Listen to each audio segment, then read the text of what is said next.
Shalom, jemaat usia emas yang terkasih. Selamat berjumpa kembali dalam ibadah online. Mari kita mulai dengan berdoa.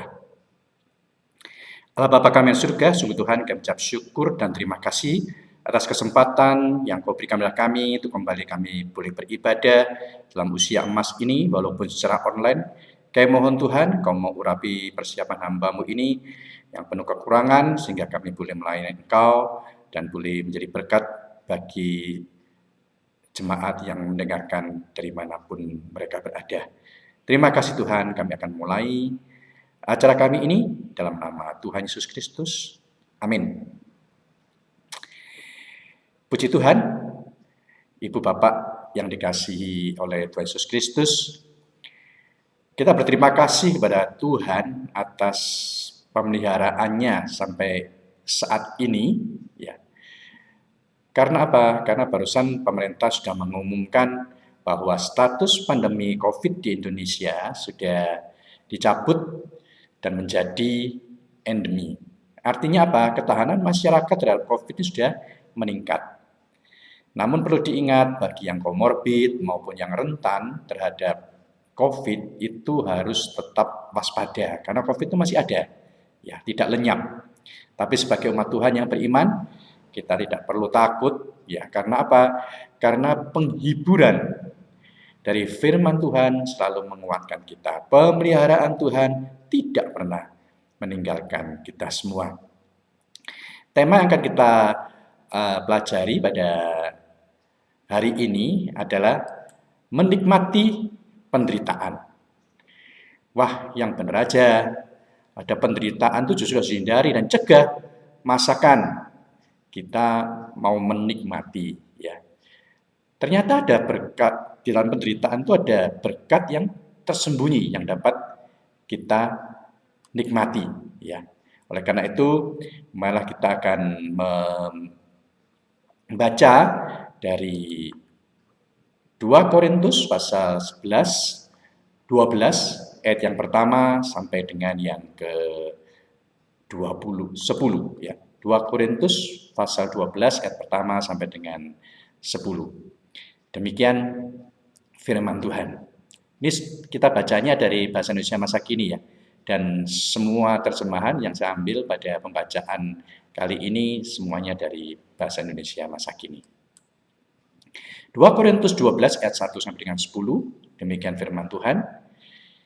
Memang tidak ada untungnya untuk berbangga, tetapi saya mau berbangga. Saya ulangi, memang tidak ada untungnya untuk berbangga, tetapi saya mau juga membanggakan hal-hal yang Allah perlihatkan kepada saya dalam wahyu atau dalam penglihatan. Saya mengenal seorang Kristen yang 14 tahun yang lalu diangkat ke tempat yang tertinggi di surga. Saya tidak tahu apakah tubuhnya benar-benar terangkat atau itu hanya suatu penglihatan. Allah saja yang tahu. Saya ulangi sekali lagi. Saya tahu bahwa orang ini diangkat masuk ke Firdaus. Saya tidak tahu apakah tubuhnya benar-benar terangkat ataukah itu hanya suatu penglihatan, Allah saja yang tahu. Di sana, orang itu mendengar hal-hal yang tidak dapat diungkapkan oleh manusia dan tidak juga diizinkan kepada manusia untuk mengucapkannya. Tentang orang itulah yang mau saya banggakan, bukan tentang diri saya sendiri. Mengenai diri saya, hanya hal-hal yang menunjukkan kelemahan saya itulah yang mau saya banggakan. Seandainya saya ingin juga membanggakan sesuatu, saya tidak mau menjadi pembual yang omong kosong. Saya akan mengatakan yang benar, tetapi saya menahan diri supaya tidak ada orang yang menganggap saya lebih daripada apa yang sudah ia lihat saya lakukan atau yang sudah ia dengar saya katakan. Tetapi supaya saya jangan terlalu sombong karena penglihatan-penglihatan yang luar biasa itu, saya diberikan semacam penyakit pada tubuh saya yang merupakan alat iblis. Penyakit itu diberikan untuk memukul saya supaya saya tidak menjadi sombong. 3 kali saya berdoa kepada Tuhan supaya penyakit itu diangkat dari saya. Tetapi Tuhan menjawab, "Aku mengasihi engkau. dan itu sudah cukup untukmu. Sebab kuasaku justru paling kuat kalau kau di dalam keadaan lemah. Itu sebabnya saya lebih senang membanggakan kelemahan-kelemahan saya.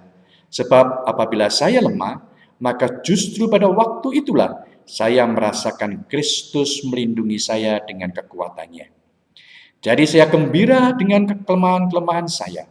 Saya juga gembira kalau oleh karena Kristus saya difitnah, saya mengalami kesulitan, dikejar-kejar, dan saya mengalami kesukaran. Sebab kalau saya lemah, maka pada waktu itulah justru saya kuat. Amin. Berbahagialah orang-orang yang mendengar firman Tuhan dan mau merenungkannya serta melakukannya dalam kehidupan sehari-hari. Dari pembacaan ini, kita melihat satu hal yang tentunya membuat kita juga terkejut. Ya, satu hal yang membuat kita terkejut, mengapa Paulus ini menyampaikan pesan atau surat kepada jemaat di Korintus ini. Nah, untuk itu kita perlu tahu apa sih latar belakang surat kepada jemaat Korintus ini, ya.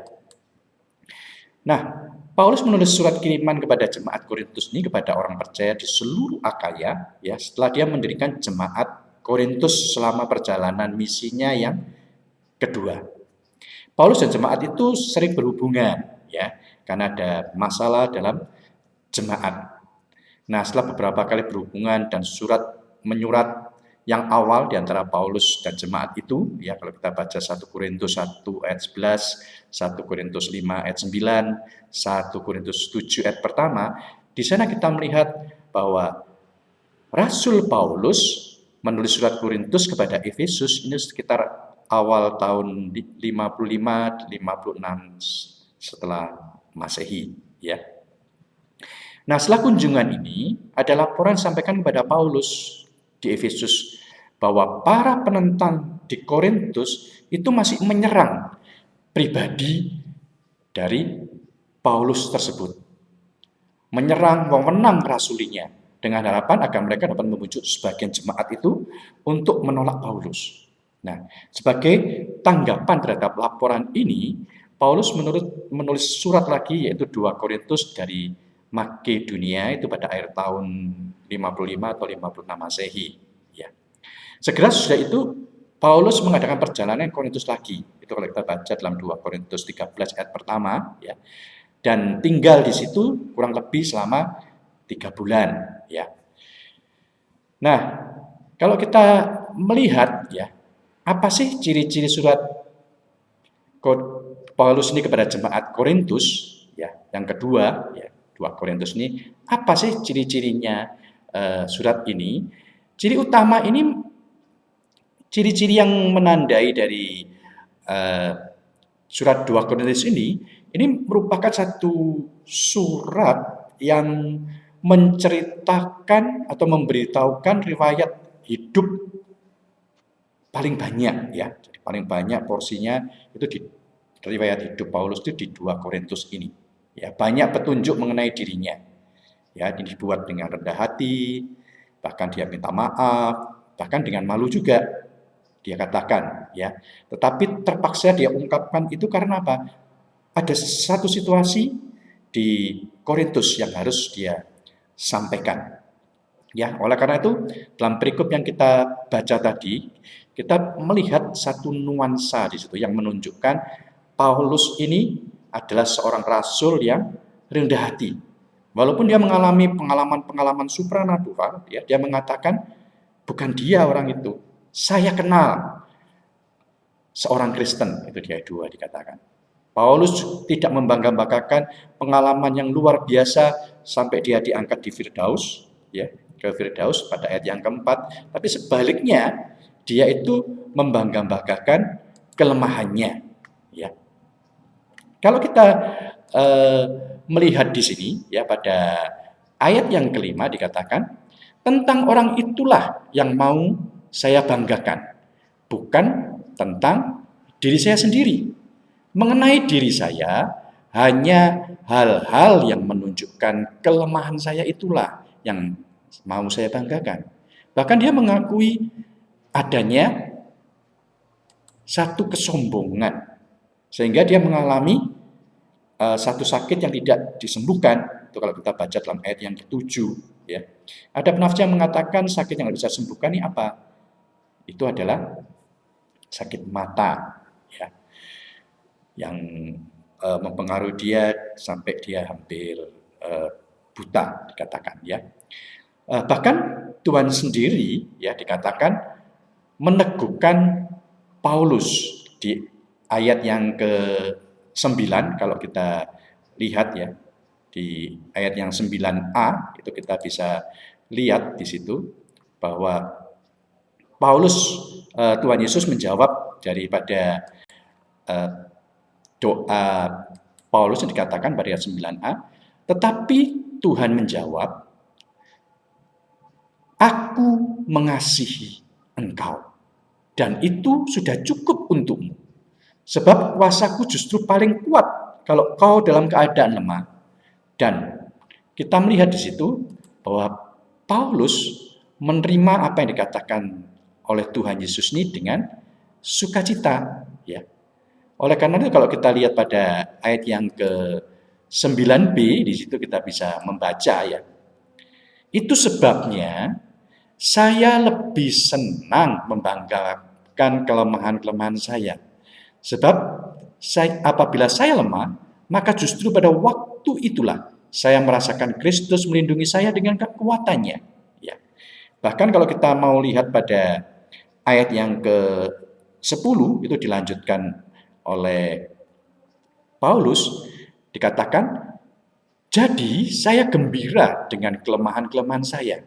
Saya juga gembira kalau oleh karena Kristus saya difitnah. Saya mengalami kesulitan, dikejar-kejar, dan saya mengalami kesukaran. Sebab kalau saya lemah, maka pada waktu itulah justru saya kuat," dikatakan. Ya. Inilah rahasia Paulus mengapa dia itu mau bekerja begitu keras dalam pelayanannya. Bahkan dia rela menderita luar biasa. Ya. Kalau kita mau tahu penderitaan Paulus itu seberapa banyaknya, seberapa besarnya, ya, marilah kita membaca di 2 Korintus pasal yang ke-11 ayat 23 sampai dengan 30, ya. Inilah penderitaan Paulus. Pelayan-pelayan Kristuskah mereka? Kedengarannya seperti saya sudah hilang akal. Tetapi saya memang pelayan yang lebih baik dari mereka semuanya. Saya bekerja lebih keras. Saya lebih sering dimasukkan ke dalam penjara. Saya lebih banyak disiksa dan sering hampir mati. Sudah 5 kali saya disiksa oleh orang Yahudi dengan pukulan cambuk 39 kali. 3 kali saya dicambuk oleh orang-orang Roma. Pernah pula saya dilempari dengan batu. 3 kali saya mengalami karam kapal di laut. Dan sekali saya terapung-apung di laut selama 24 jam, 1 hari penuh. Banyak kali saya mengadakan perjalanan yang berbahaya, diancam bahaya banjir, bahaya perampok, bahaya dari pihak Yahudi maupun dari pihak bukan Yahudi. Bahaya di dalam kota, bahaya di luar kota, bahaya di laut, dan bahaya dari orang-orang yang mengukakan diri sebagai saudara Kristen, padahal bukan. Saya membanting tulang dan berjuang setengah mati. Sering tidak tidur, tidak makan, tidak minum, banyak kali terlantar. Dalam keadaan lapar, kedinginan karena kurang pakaian, dan tidak mempunyai tempat tinggal. Di samping semuanya itu, setiap hari saya cemas juga akan keadaan semua jemaat. Luar biasa memang Paulus ini. Bila ada yang lemah, saya pun turut merasa lemah juga. Bila ada yang hancur, Bila ada yang jatuh ke dalam dosa, hati saya turut hancur. Ya, ini satu tipe pemimpin yang benar-benar memiliki perhatian penuh kepada jemaatnya. Nah, kalau saya harus membanggakan sesuatu, maka saya membanggakan hal-hal yang menunjukkan kelemahan saya. Ya, kalau kita melihat ayat-ayat tadi, ya, sungguh kita kagum. Ya, Paulus ini rela membayar harga karena mengerti bahwa penderitaan saat ini tidak berarti dibandingkan dengan kebahagiaan yang kelak dia terima di surga. Ya, ini satu hal yang luar biasa. Tidak semua orang mampu, ya, seperti Paulus ini. Ya, dikatakan tadi sering masuk penjara. Ya, ini tentunya bukan sesuatu yang menyenangkan masuk penjara. Ya, kalau kita tamasya itu menyenangkan, tapi masuk penjara itu hal yang sangat tidak menyenangkan. Ya, bahkan dikatakan dia disiksa sampai hampir mati. 5 kali disiksa orang Yahudi, tiap kali dia dipukul itu 39 kali, 40 kurang 1. 3 kali dicambuk oleh orang-orang Roma. Ya. Jadi kita lihat juga dia juga dilempari batu, ya, 3 kali mengalami kapar di laut. 1 kali dia karena kapar di laut terapung-apung selama 24 jam. Bayangkan ya. Kita aja kalau berenang di laut ya berapa 1 jam mungkin sudah panas semua ya, sudah seperti terbakar punggung kita, badan kita sudah terbakar ini 24 jam. Ya. Dan kita melihat di situ ya kalau dia dicambuk, dilempari batu, kita tidak bisa membayangkan bagaimana tubuh dari Paulus ini ya hancur semua. Mungkin wajahnya juga banyak bekas-bekas luka sekujur tubuhnya. Bukan hanya secara fisik, ya, tapi dikatakan ada yang orang-orang ngaku Kristen, padahal itu dia bukan, ya, memfitnah dia, mengkhianati dia, ya, dan dikatakan dia sering tidak tidur, tidak makan, tidak minum, ya, bukan karena berpuasa, tapi ini kondisi-kondisi yang memaksa dia, bahkan dikatakan sering keadaan terlantar, tidak makan, ya, kelaparan, kedinginan karena kurang baju, bahkan dia dikatakan tidak punya tempat tinggal. Tapi dalam keadaan seperti itu yang mengagumkan pada ayat yang ke-28 tadi, setiap hari dia masih memikirkan jemaat. Dikatakan dia cemas terhadap keadaan jemaat. Bila ada yang lemah, turut masa lemah juga. Ada yang jatuh dalam dosa, itu sangat menghancurkan hatinya. Ya. Jadi kita melihat di sini, mengapa sih Paulus ini kok rela menderita semuanya itu? Ya. Satu hal yang mungkin kita tidak mengerti, apa sih yang menjadi kekuatan dari Paulus ini? Ya. Ternyata Paulus ini tahu bahwa semua penderitaan yang dia alami saat ini itu tidak sebanding dengan sukacita dan kebahagiaan yang akan terima di surga. Ya, karena itu dalam 2 Korintus 4 ayat 17 dikatakan, dan kesusahan yang tidak seberapa ini yang kami alami untuk sementara akan menghasilkan bagi kami suatu kebahagiaan yang luar biasa dan abadi. Kebahagiaan itu jauh lebih besar kalau dibandingkan dengan kesusahan itu sendiri. Inilah yang menjadi kekuatan dari Paulus, ya, bahwa dia mengetahui apa yang dia lakukan, yang dia kerjakan, yang dia alami pada saat ini itu tidak sebanding dengan kebahagiaan yang luar biasa dan abadi yang akan dia terima di surga. Ya. Seseorang itu rela membayar harga apabila yang didapat itu sepadan dan melebihi dari harapan atau ekspektasinya. Bagaimana dengan kita? Apakah kita saat ini menderita sakit penyakit generatif karena usia kita bertambah? Tentunya dengan usia bertambah, beberapa fungsi tubuh akan menurun. Mulai ada penyusutan volume otot, ya, tulang keropos, bahkan beberapa orang sudah mulai mengalami penyusutan di otak, ya. Mulai kadar gula darah naik, penyakit jantung, kolesterol tinggi, dan beberapa ada terkena kanker, lumpuh, stroke, dan lain-lain. Ya.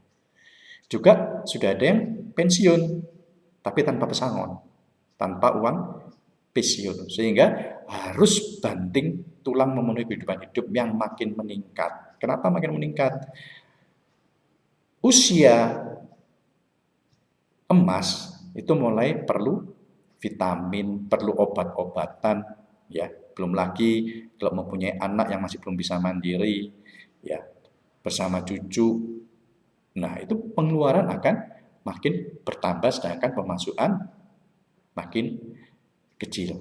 Ada juga yang kesepian, ya, kekurangan.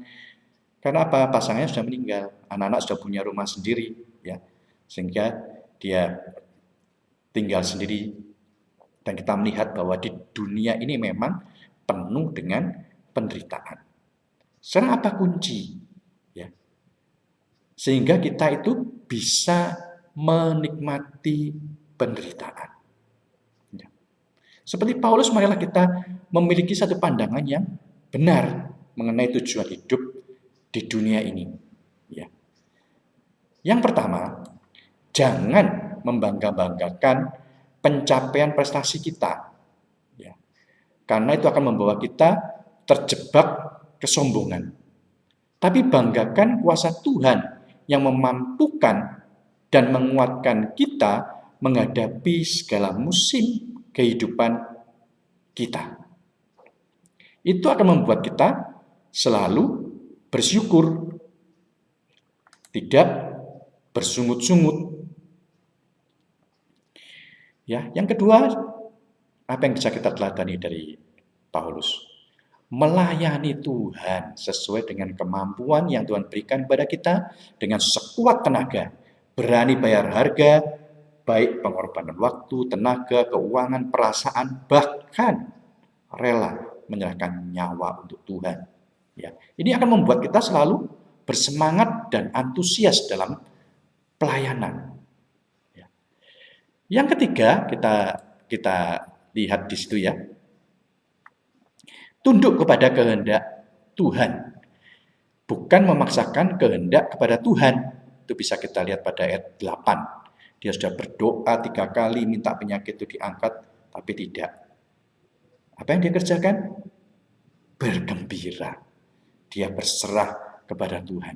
Karena dia tahu, dia selalu beriman bahwa rancangan Tuhan itu lebih indah dari rancangan dia.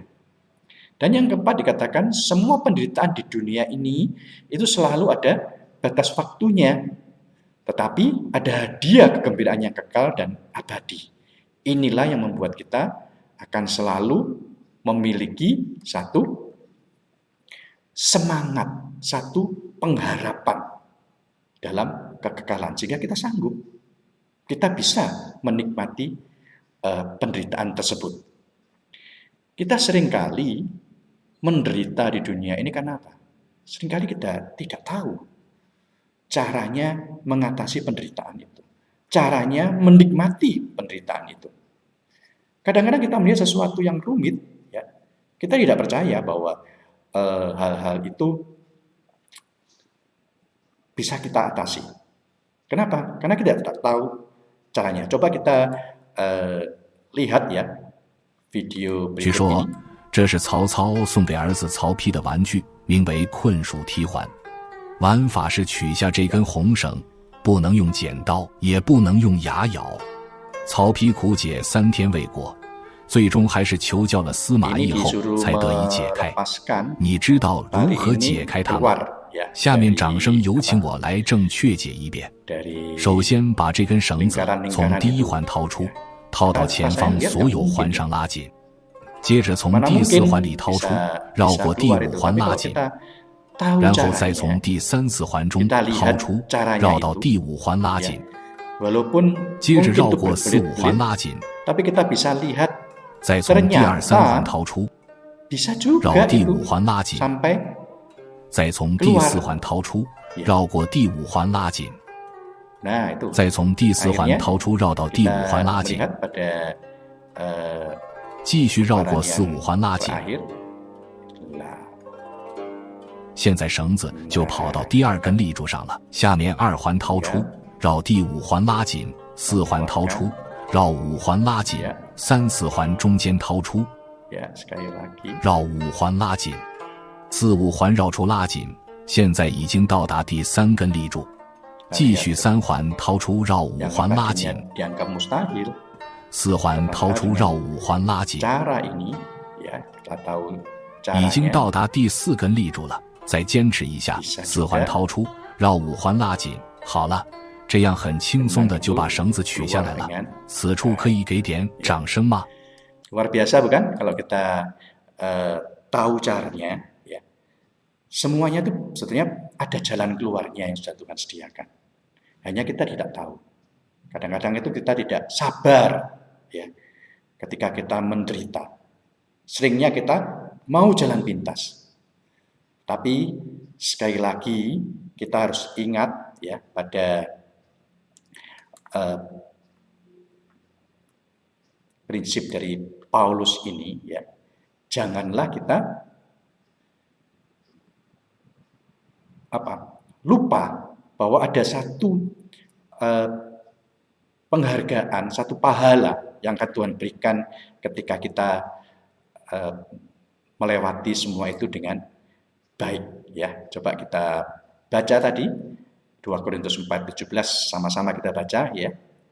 Dan kesusahan yang tidak seberapa ini, yang kami alami untuk sementara, akan menghasilkan bagi kami suatu kebahagiaan yang luar biasa dan abadi.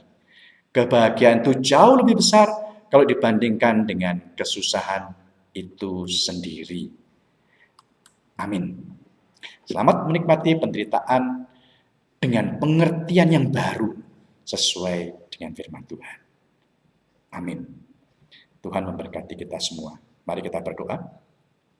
Bapa yang surga, kami sungguh bersyukur dan berterima kasih bila Engkau Tuhan, Allah yang sangat mengasihi kami, Allah yang memelihara kehidupan kami, Allah yang mengetahui penderitaan kami, tetapi Engkau memiliki rancangan yang indah dalam kehidupan kami. Ajarkan kami Tuhan untuk tetap beriman kepada Engkau, tetap berpengharapan bahwa semua penderitaan yang kami alami ini tidak sebanding dengan sukacita yang akan Kau berikan di sorga ketika kami ternyata tetap setia mengiring Engkau, mengikuti jalan-Mu, walaupun mungkin berliku-liku dan tidak masuk akal, tapi pada akhirnya kami dapat menyelesaikan semuanya dengan baik karena pertolongan dan pimpinan Tuhan. Terima kasih Bapak, kami bersyukur atas kesempatan kami dalam ibadah pada hari ini. Dalam nama Tuhan Yesus Kristus kami berdoa dan mengucap syukur. Amin. Sampai jumpa pada pertemuan mendatang. Amin.